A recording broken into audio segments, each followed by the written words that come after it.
Stolhand. Go ahead, Doug. Hello, Dylan. I'm curious if you think you're more comfortable or stronger creating offense with the puck or without the puck and finding open space, making yourself available for a pass. I think both. I think being a guy who kind of creates offense, and that's really my strength in my game. I think it's important to be able to do both. And I think if I'm getting a shot off or I'm shooting, I think being able to find open ice is really a huge part of that. And kind of just timing, when the pass is going to come and when your teammates, when you're going to be in a good spot to get available. And I think when I have the puck on my stick, I'm obviously a threat to shoot and score still, but you can also make plays from that, which is also a big part of my game, I think. Thanks, Doug. Next question comes from Russ Cohen. Go ahead, Russ.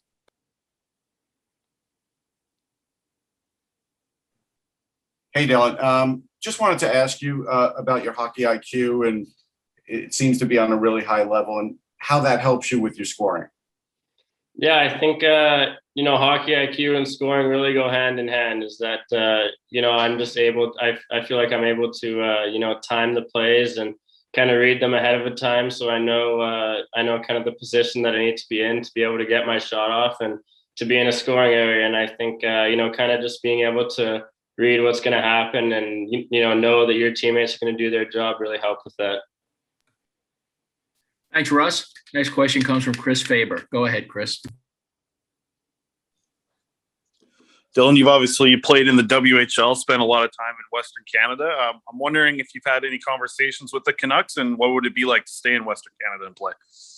Yeah, I have been in conversation with the Canucks, and I think that would be awesome. I think they're I've obviously been to Vancouver a ton just throughout minor hockey and spring tournaments, and it's a beautiful city, and it'd definitely be somewhere where I would love to play. And we had good conversation together. So it's exciting leading up, just kind of seeing where you think you're going to go.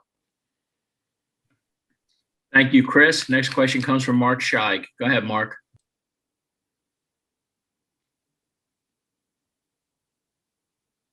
Of others in Canada. Just wondering, did you like the way that the protocols were handled? Did you feel safe, and does that bode well for junior hockey this coming season? Yeah, absolutely. I think, the protocols were strict, but, they were put in place and they were strict for a reason, and that was to protect us and, protect our families, billet families, and, protect everyone in the room. And, although they were strict at times and, sometimes maybe you didn't want to, always be wearing that mask all day. I think that it's important that those were put in place. And, at the end of the day, we were really willing to do whatever it took to be able to play hockey again. And if we had to do that, we were more than ready, more than, happy to do that.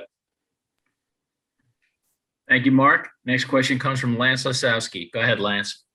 Hi, Dylan. How concerned were you at all how the delay of the season, the lack of games you were able to play, how that would impact, just your standing, going into this draft in the eyes of scouts? And how were you able to really continue your development during this very odd year? Yeah, it's tough. I was sitting at home for a long period of time where, other countries and other players were able to play and kind of, continue to get better through a normal season. And, I was unable to do that, and I had to find ways to continue to get better and work on my game that, even sometimes weren't on the ice. The rinks closed in, probably November, December, right before the WHL season started. And, those were definitely tough times, and I had to continue to just kind of push and find ways to do stuff off the ice that would translate to on ice play. And, I think I did a good job of that. And then, during the season, I think just taking advantage of every game you play and taking advantage of that opportunity. Obviously the OHL didn't even get to play this year, so we were more than grateful to be playing in the Western Hockey League, and then just taking advantage of those games and, kind of just producing every night. Thanks, Lance. Next question comes from Mike Mariali. Go ahead, Mike. Thanks, John. Hey, Dylan. Dylan, I'm curious your favorite current former NHL player to watch, and maybe what assets he possesses that, you try to incorporate into your game. Yeah, I love watching, a ton of players. I think my favorite player growing up was Sidney Crosby. And, I love watching the Pittsburgh Penguins. I was a huge Penguins fan, and, they were a really good team. And found themselves, in the cup finals against Detroit quite often, and then, winning some cups a bit later on too. So I think they were always a team that I loved to watch. And, I love just Crosby's compete level and, his hockey IQ. I think that, although he does think the game super fast and, he has a ton of good skills, I think his compete level, is really outstanding. And I think that, that's really a good thing that young kids can look at, is just how hard a guy like that works. And I think now I definitely watch a lot of different players. I think guys like Matthews and Pasternak, when I'm looking at their shooting tendencies and kind of what they do, and then I like to implement that into my shot, after practice or kind of on my own time. And then positionally, I think Kyle Connor, I watch him a lot too. I think, we have a similar frame, and he plays with a lot of speed and is able to, open up a lot of time and space for his teammates to create offense when he's on the ice, just with his evasiveness and his deception with skating. So I think he's a fun guy to watch too. Thanks, Mike. Next question comes from Brian Hedger. Go ahead, Brian. Hey, Dylan.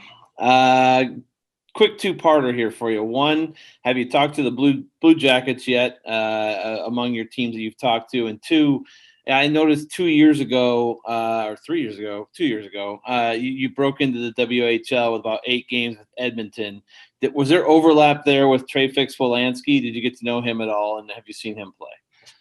Yeah, no, I've been in contact with the Blue Jackets, and we've met a couple of times, and we've had good conversation there. So I think, I would love to play there. And then, I think playing with Trey, he was really the leader on that team when I came in, and he obviously did outstanding things on the ice and in practice. And just watching him, you can really learn anything. I think he's so good with the puck, and good with his speed, and his shot's so hard and accurate. And he works hard every single day too. So that's someone who I definitely look up to when I came into the league, and had a little bit of conversation with him. I mean, he grew up in Edmonton too. He played for Whitewood West and CAC growing up, and that's the same organization that I played for too. So I think that we have a lot in common there.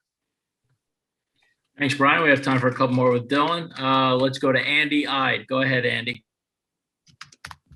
Hi, Dylan. Obviously, making the NHL is the number one goal. If you have to get sent back this year to Edmonton, is it a little less disappointing knowing that you're going back to a team that is set to do something pretty special? Yeah, absolutely. I feel like, there's still stuff left on the table from the past 2 seasons. And, we've had 2 really good teams the past 2 years, and it's been unfortunate that we weren't able to compete in the playoffs. But I know that, we should have that opportunity next year, and that our team will be good going into next season. And, I think that's exciting. And I've just, our team's grown so much over the past 2 years. And, as the team gets better, so does the individual too. So I've been able to grow and learn from just so many good players who, have came in, and so many good people and leaders. So, I think playing for the Oil Kings, I've learned a ton. I've got a lot better as a player and a person. And, I'm excited to see what we can do next year. Thanks, Andy. And our final question comes from Bailey Johnson. Go ahead, Bailey. Hey, Dylan. How important do you think it was to have that experience at U18s, given the shortened season that y'all had?